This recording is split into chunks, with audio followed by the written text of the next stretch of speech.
Hi, everyone. Welcome again to pitchIN Pod. Sam and Cash, the two co-founders of pitchIN. And today we really want to talk about pitchIN and what's next in the next 2 to 3 years. Cash, pitchIN started way back in 2015. One of the six first ECF platforms that was registered by the Securities Commission.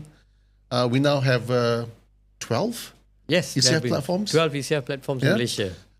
So it's already been 8 years, Cash. Maybe you can share with the audience how we've been performing since the last 8 years.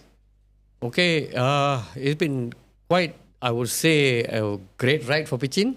So far, so good. Yep. So far, so good, right? So we started, 2015. Our first deal went live in 2016. Yes. And in a short while after that, our first, I would say, viral ECF deal, Kaki Tangan, went live. That's right. Kaki Tangan, Evan, if you're out there, just shout out for you. Thank you so much. Because Evan came, launched Kaki Tangan, the deal, 24 hours we was funded. 1.5 million oversubscribed. Yep. And we never looked back. Since then, we've really grown to become Malaysia's number one ECF platform. May it long be. Yes, yes. So again, just to follow up from what Cash mentioned, to date, 177 companies, 324 million ringgit that we have done thus far. So we've actually taken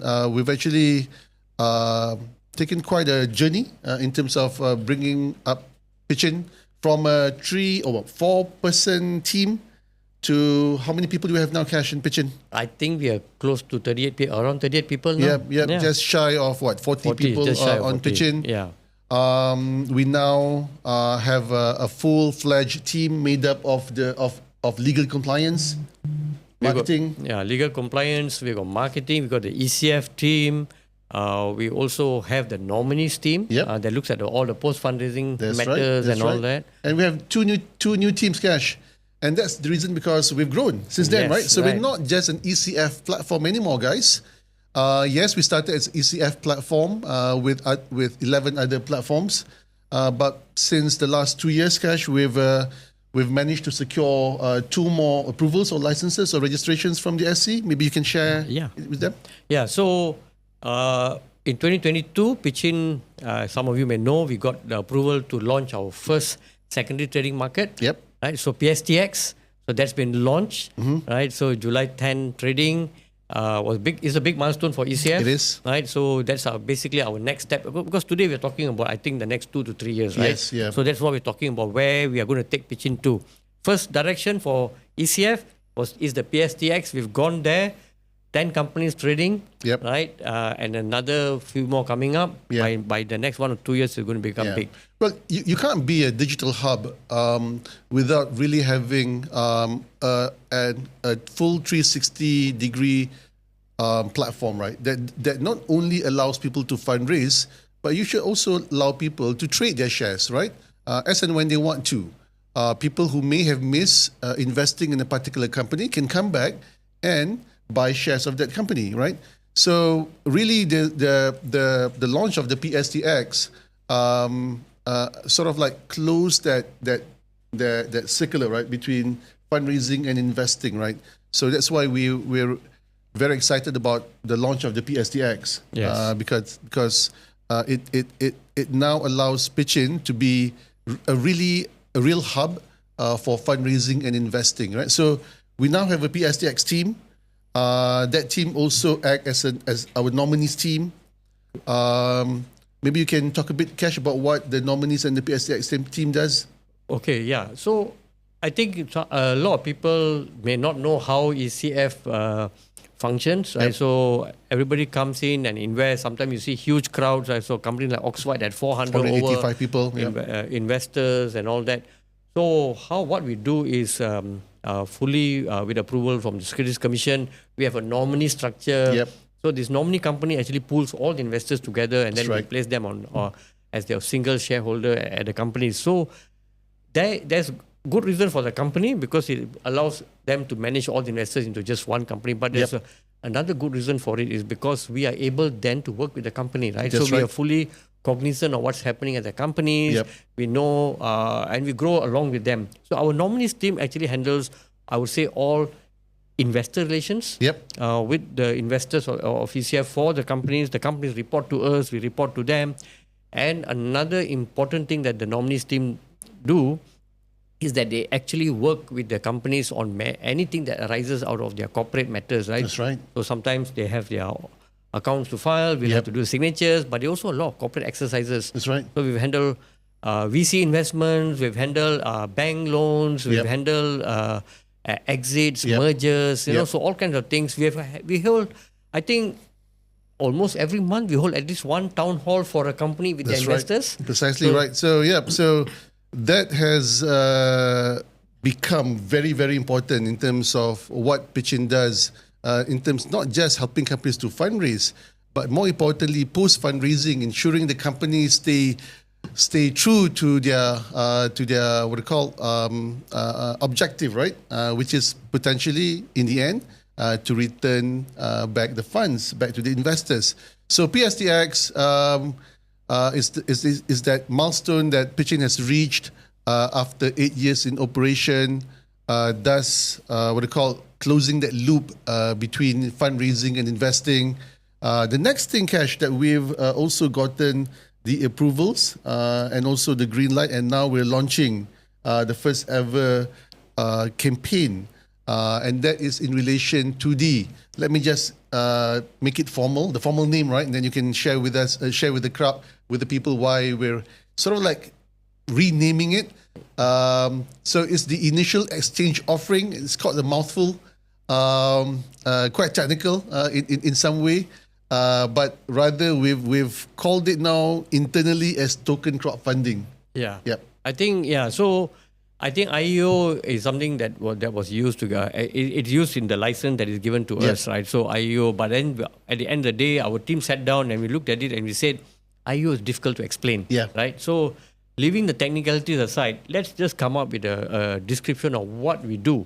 And it's not very far from equity crowdfunding. Right? So equity crowdfunding, we are helping companies fundraise and they give out equity, right? So here, essentially, when the companies come to us, they are now going to raise funds for various reasons, and basically tokens are going to be issued. So we call ourselves, we are a token crowdfunding company. So in short, if founders were thinking of fundraising, right, and you come on pitchIN and you start discussing with our analysts about what your company does, what you need to do, and what you need to achieve, our team will then look at all the information and then we'll probably advise you in terms of what potentially would be the best product that you guys could actually offer to your investors.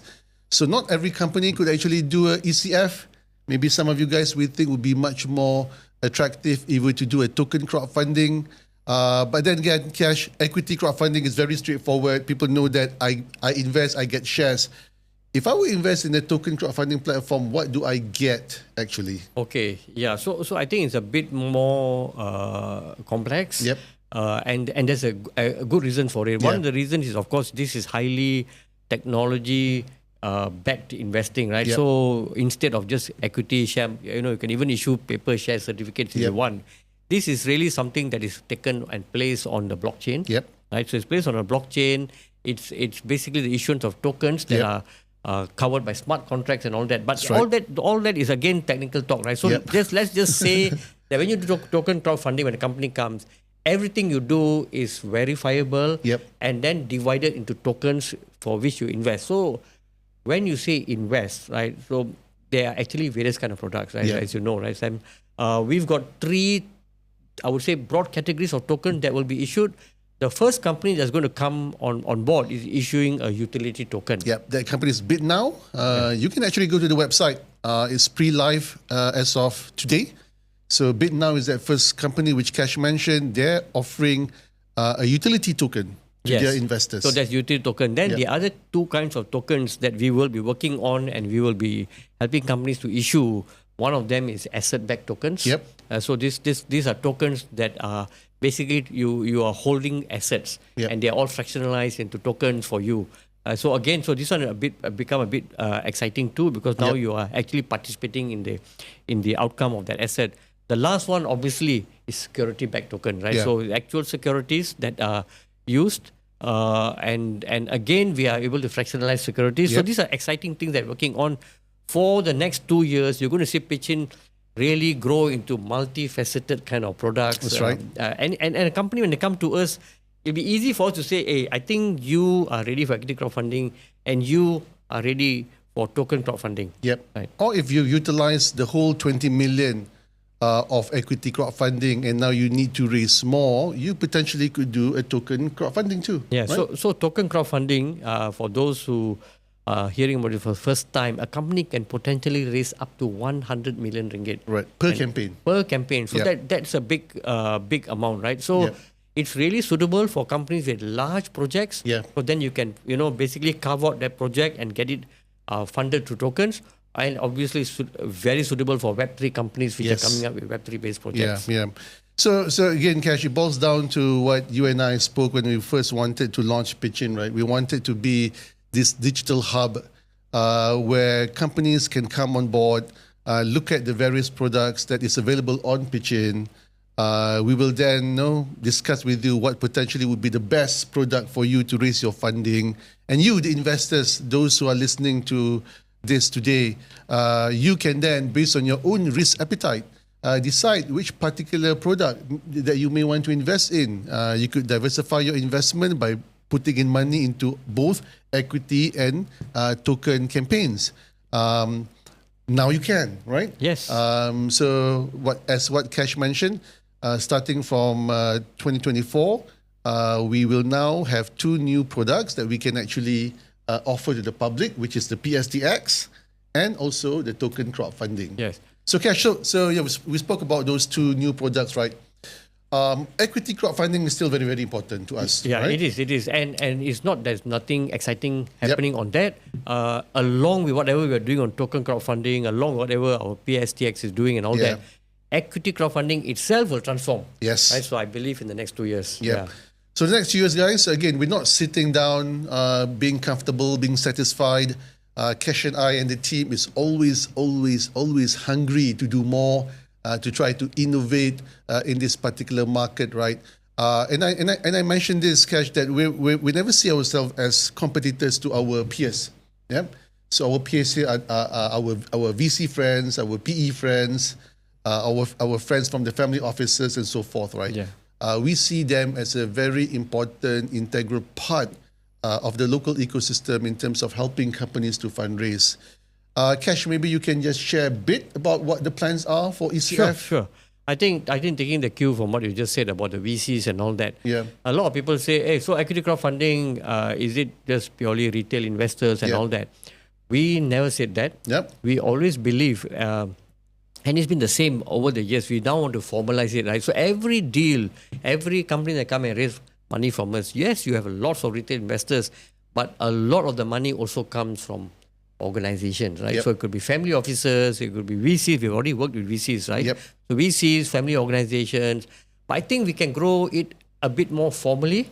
So one of the things that we are looking to do is to find ways, and I think the cue comes from ventures like MySIF, the Malaysian Co-Investment Fund. Yep. So if you remember, 2020, SC launched the Malaysian Co-Investment Fund, where the government set aside money and they co-invested along with the crowd. That's right. Right. So and they've done very well, right? Yeah. So we saw in the last report that SC issued, the co-investment fund has done well. There's been genuine returns, Right. growth, and all that.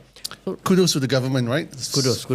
For having that foresight to not just allow the public to support the companies, but the government themselves has stepped up to actually co-invest with the man on the street. Which I can't really think any other country doing that, Cash. I am not sure, right? Yeah. So I mean, if you look at it, right, what was the other alternative? Grants. That's right. Yep. So but I think we've learned that grants, yes, they're important in the early stages, but then how long do you continue giving out grants? Why not, if the company is growing, take equity? And I think that's what the government decided to do.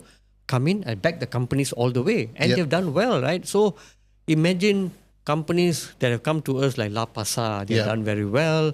Signature Market, Policy Street, all of these companies have done very well. Yeah. They came, And why wait to invest in them when they become large, right? That's right. So the government held stakes in the company. Diversify your investment in stages too, right? Right. Yeah. Right. Yeah. Yeah. So what we think is this is a model that almost any organization can do. So we're looking to speak to family officers, carve out a fund. Yep. Right. So I think we've got a very good deal source coming. I know our deal flow is very good. Yep. Carve out a bit of money, come and invest along with us, right? Along with the crowd on deals on pitchIN. It could be family officers, it could be VCs. And we have one example, Cash. Right. Yep, a VC. Can you share who they are? MTDC, right? So I'm just going to speak about MTDC, right? And another one that's coming up. But MTDC first, right?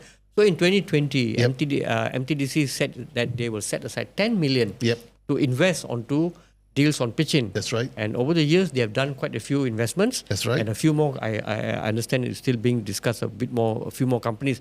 And these companies have grown, right? So MTDC now may even do follow-on investment for some of these companies, right? In fact, I think they've done one. They've done one. They've done one, right? They've done one. So again, just want to re-emphasize what MTDC has done. They've taken the foresight again to also put aside 10 million ringgit to invest in companies who are fundraising on pitchIN, right? Yeah. So we hope that's the first of many other VCs coming in. So another model that we're looking at, if you don't want to announce the amount of money, like say, MTDC said, I've got 10 million, right? Yep. Another model, and we're speaking to another VC, which I can't name right now, on this is that, hey, VCs invest into companies, but VCs sometimes are not able to fund everything that the company wants. So if a company comes and they say we need 5 million, for example, right? And the VC says, I can invest 3 million. Yeah. The other 2 million can be taken up by the investors, right? So you become a lead investor, open up the rest to the crowd. That's right. We are able to manage it, and and that makes it easy, right? So that same model, I believe, can be used not only by VCs. Yep. It can be GLCs. That's right. It can be ministries. That's right. It can be public listed companies. That's right. So I think one of the challenges for Malaysian public listed companies is that they have money. Yep. They're doing well, right? So many of them are profitable and all that. They're doing well. They report large profits every year. But we could be a source for them to find the next big thing. Yeah. Right? So set aside some money. Come to us. We help you identify companies in the areas that you operate in.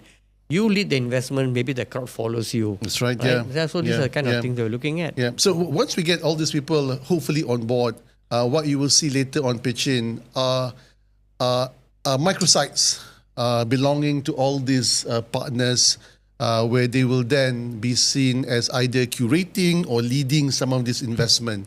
One particular area, Cash, which I think both of us are very, very positive about, is working with local universities. That's right. Right. So Cash, local universities, they have also quite a sizable number of companies, research, and more importantly, IPs residing in all these universities, right? Plus, Cash, universities are not just organization that was born 1 year ago. Yeah, some of them have been around for the longest time. Yes. And every year they have churned out thousands and thousands of students, right? I think the oldest university in Malaysia, right? How many alumni do they have right now? Probably close to 1 million, more than that. Probably, yeah. We now see working with local universities as a path for us, not just to support the ecosystem, but also then for the local ecosystem within the university to tap into the alumni ecosystem. Yeah. So just imagine, right? Using University of Malaya as an example, right? Yep. So some of these companies, some of this research that is being commercialized. Yep. The company comes out, starts to do well, comes to pitchIN. Yep. We list them on the University of Malaya's microsite. Yep. And the alumni says, hey, these are people coming out from my university. That's I'll right. back them, right? Yep. So they come in, of course, they're open to everybody else, right? That's But right. they back these companies. Yep. These companies grow. Yep. Right? I'm looking forward, Cash, to the day when we can actually do an investor day in one of the universities, right? It's like a carnival, but purely focused on companies who are born and grown out of local campuses, where the alumni of those local campuses could come back to the campus, relive their younger days, right? But at the same time, be able to invest in companies that was Correct. born from their campuses. Yeah. So there are a lot of things that both Cash and I and the team are looking forward to execute. Sure. The next 2-3 years very important for us. Yeah. So I think in closing, maybe I want to highlight what's our role, right? Yeah. So what's pitchIN's role? So why are we important to all these things that we are talking about, right?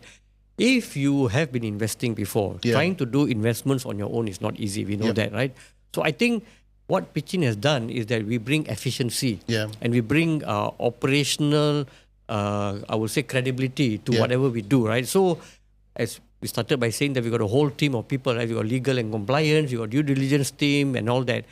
The reason for all that is that we make deal flow a lot more smoother, a lot more transparent, and a lot more, I would say,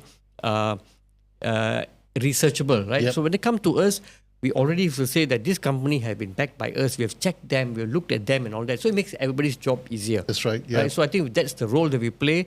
Beyond just being a platform, we actually, by the time a deal comes to us, they've gone through a lot of, I would say, steps before they reach there.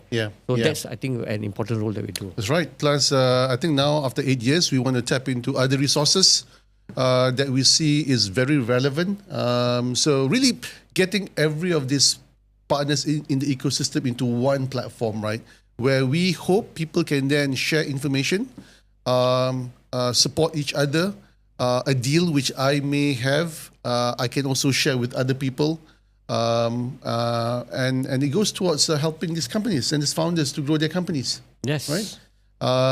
So there's always been our vision, Cash, to play that role where we can get everyone into the same room, not afraid that we're competing with each other, right? Because in the end, I think everyone in this ecosystem has one single objective, which is importantly to make money, but also to really support the local ecosystem, right? Yes, yeah. So Sam, you're completely right on that, right? I think one thing pitchIN has been known for, or rather you and maybe I to some extent, but especially you, is that we've learned and said to all the people that we want to work with you. Right? So we don't look upon anyone as a competitor, right? So we can work together, and I think really turn the and I think it's possibly the right time. Our Malaysian capital market is really starting to move upward. You saw the government announcing stuff for startups and all that. So pitchIN want to help and work with all the industry partners to come up with something that will really take companies higher up very, very quickly. That's right. So there you go, guys. Our brief sharing on the plans the next 2 to 3 years. We will have more information on this. We'll probably be sharing a bit more in terms of some of the discussions we are having, and hopefully we can announce some very interesting news in the next few days or weeks or months, right? But for now, that's it, guys. Thank you so much for joining us, and we hope to come back and speak to you guys more. Bye-bye. Thank you. Bye.